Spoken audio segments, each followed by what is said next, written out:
Boa tarde, galera! Estamos na área com os donos da Bola Paraná. A partir de agora, tudo do futebol paranaense aqui na tela da Band Paraná. E você também pode acompanhar ao programa e a toda a nossa programação no YouTube da Band Paraná, de onde você estiver.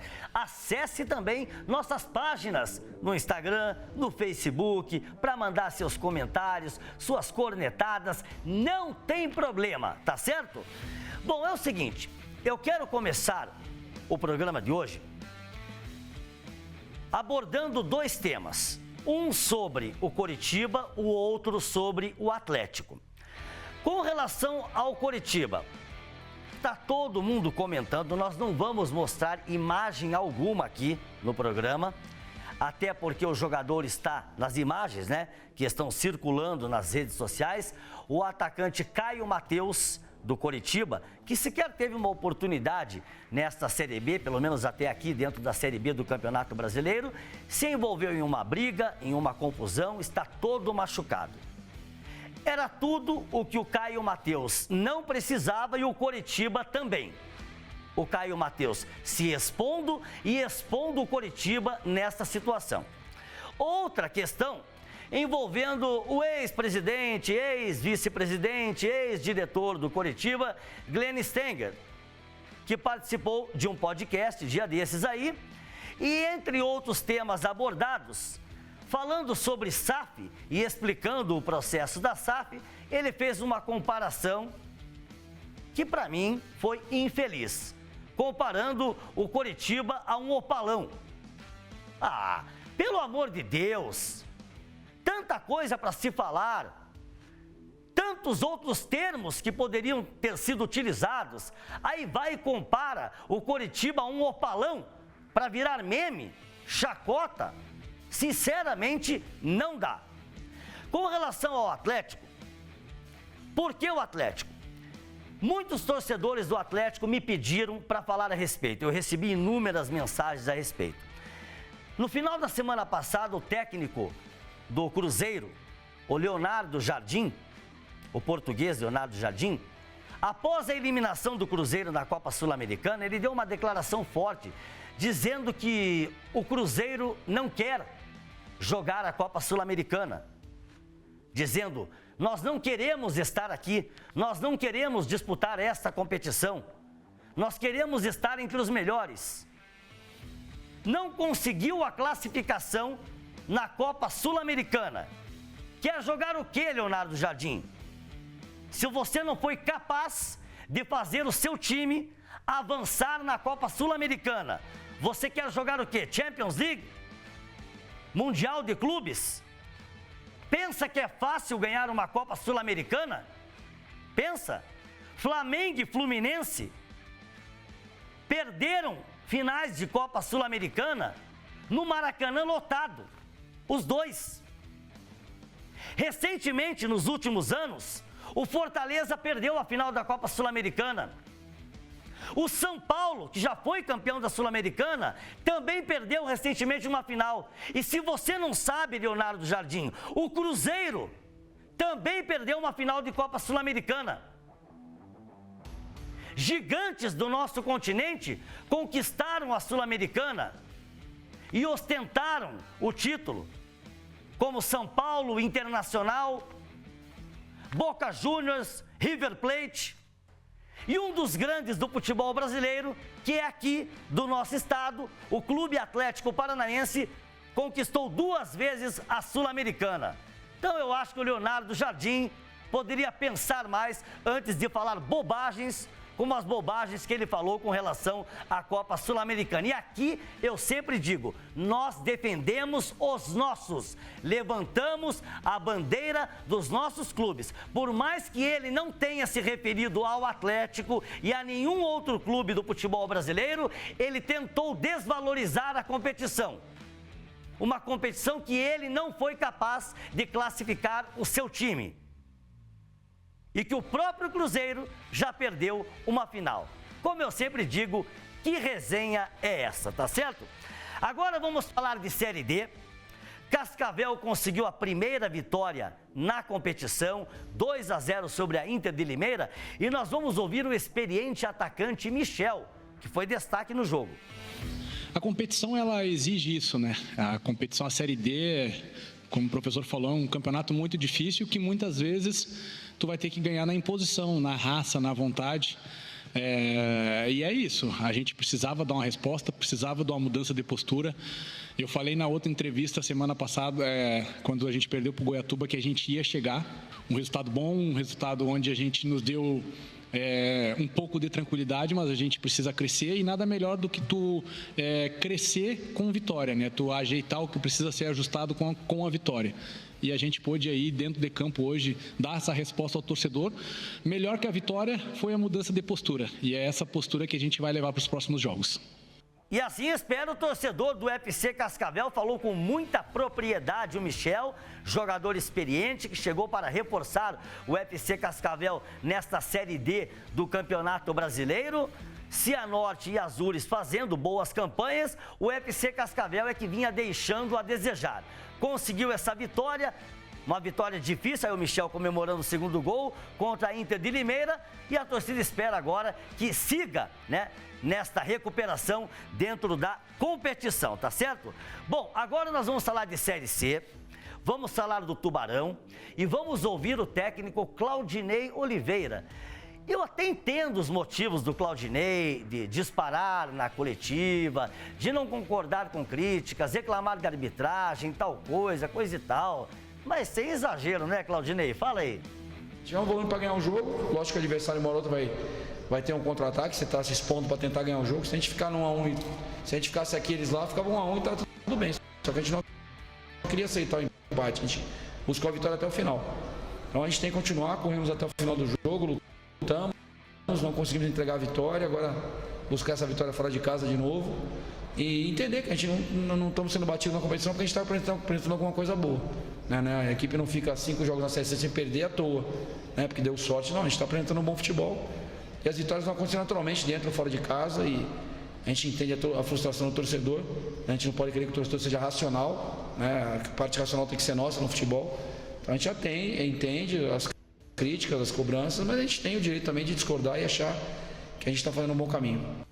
Mas é o seguinte, né? Aí praticamente está chamando o torcedor de irracional. Isso não existe, né, Claudinei? Sinceramente, não existe. Tem muito torcedor que entende muito mais de bola e tem uma leitura muito melhor do que acontece ou do que aconteceu dentro de um jogo do que o treinador, o auxiliar técnico, o diretor de futebol, o próprio presidente. Então não dá para ser assim. A gente sabe que na maioria das vezes o torcedor é mais emoção. Agora falar que o torcedor não é racional, só pode estar de brincadeira o Claudinei, né? Já já a gente volta a falar mais de Série C. Seguindo falando de Série C, nosso outro representante, o Maringá. E o técnico Jorge Castilho, o professor Jorge Castilho, também reclamou muito de arbitragem e falou sobre a sequência de expulsões dos seus jogadores. É um prejuízo que poderia ter mudado o placar do jogo, o pênalti que não foi dado, a expulsão, no meu modo de ver também, eu acho que foi um pouco exagerado, mas como ele distribuiu muitos cartões, principalmente para o nosso time, a tendência é que viesse o vermelho. Então nós temos que buscar mecanismo para que isso não aconteça, para que a gente não caia de novo nessa mesmice e acostumar com expulsões. Nós temos que solucionar esse problema para que a gente possa dar continuidade no nosso trabalho. Aí, portanto, o competente Jorge Castilho, a arbitragem é chover no molhado, né? Falar de arbitragem, dos erros de arbitragem, é chover no molhado. Lamentavelmente, eu digo isso há muito tempo aqui, e quem nos acompanha sabe disso, nós temos a pior arbitragem do futebol mundial. Não há investimento, não há profissionalização, não se oferecem melhores condições de trabalho para os árbitros, muitos deles mal preparados. Teve árbitro aí que nós acompanhamos no início da temporada, não só no Campeonato Paranaense, mas em outras competições, mostrando até desconhecimento da regra. É um absurdo, um verdadeiro absurdo, né?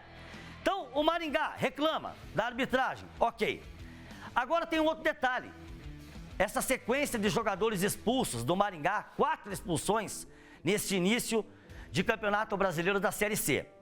Na minha modesta opinião, isso também ocorre por conta da forma como joga o Maringá, que exerce uma forte marcação sobre os seus adversários, independente do adversário em questão, do jogo ser em casa, fora de casa, é o estilo de jogo do Maringá.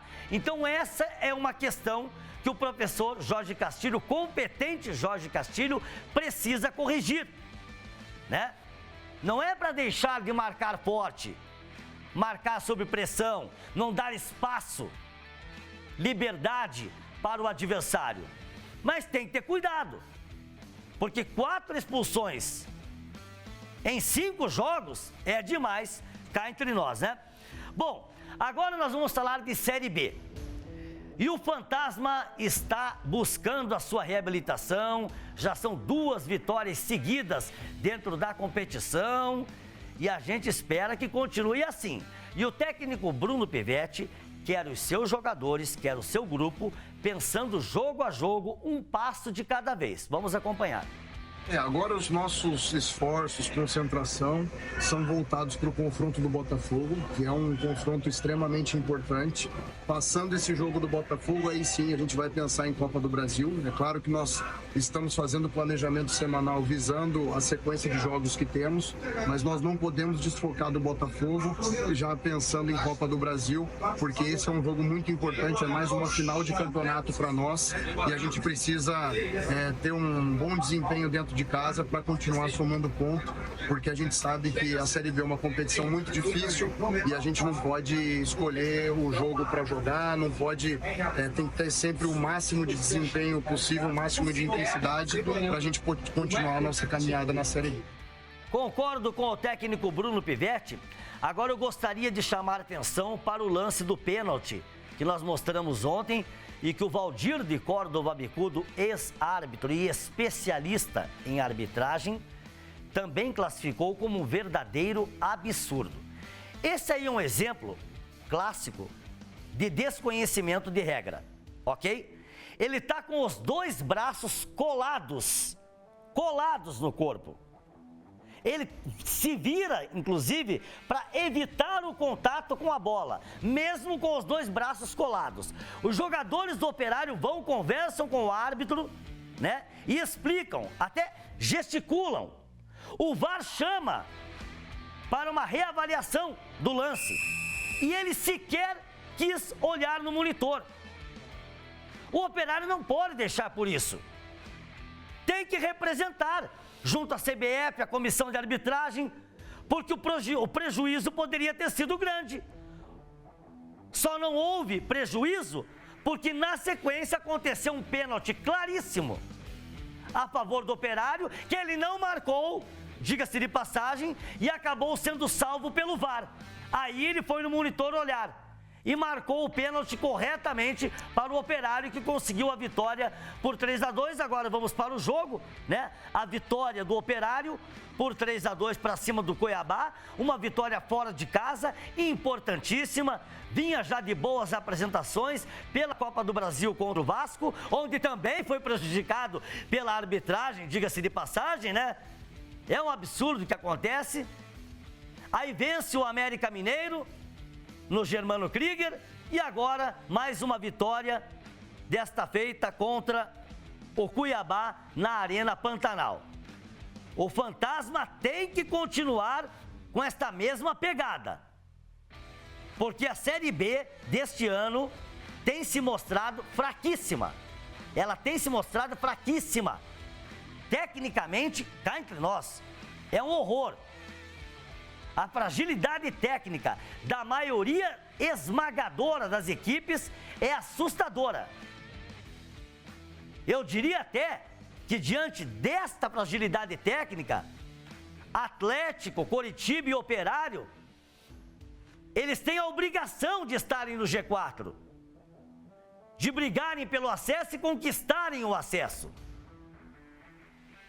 Porque mesmo com algumas lacunas, limitações ou deficiências, tecnicamente são melhores que os demais, tá certo? Agora nós vamos falar de Coritiba e ouvir o auxiliar técnico Denis Ivamura, que substituiu o suspenso Mozart na derrota para o Goiás por 1-0.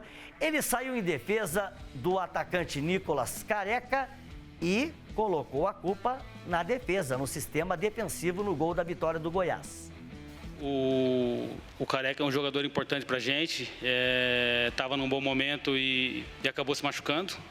Teve um período de recuperação, ainda não está totalmente em ritmo de jogo, mas naquele momento a gente achou que seria melhor ter 2 pontas dos dois lados para tentar ser um pouco mais ofensivo.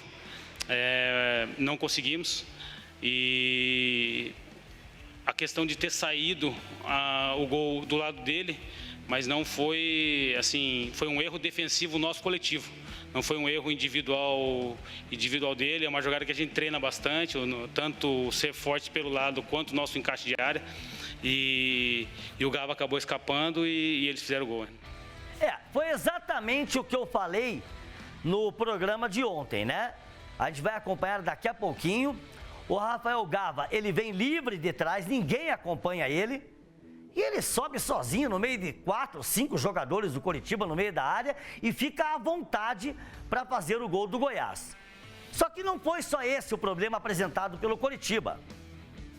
O Coritiba foi amplamente dominado pelo Goiás, assustadoramente dominado pelo Goiás, que não tem nada demais. É um time certinho, ajustadinho, bem treinado, bem trabalhado pelo Wagner Mancini e nada mais além disso. Olha aí o gol. Isso é brincadeira. Um bando de prego ali dentro da área.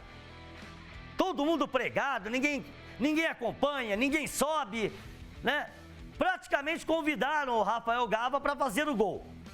Coritiba tem mostrado fragilidade e dificuldades, principalmente nos jogos fora de casa.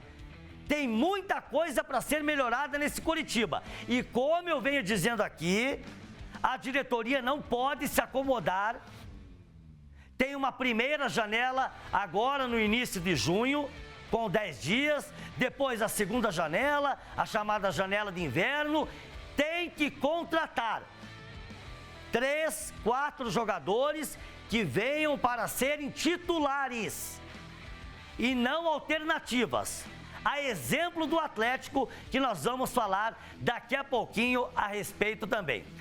Voltamos, galera! E agora nós vamos falar do Atlético. Mais uma vez vamos falar do Atlético e ouvir o técnico interino João Correia falando sobre base.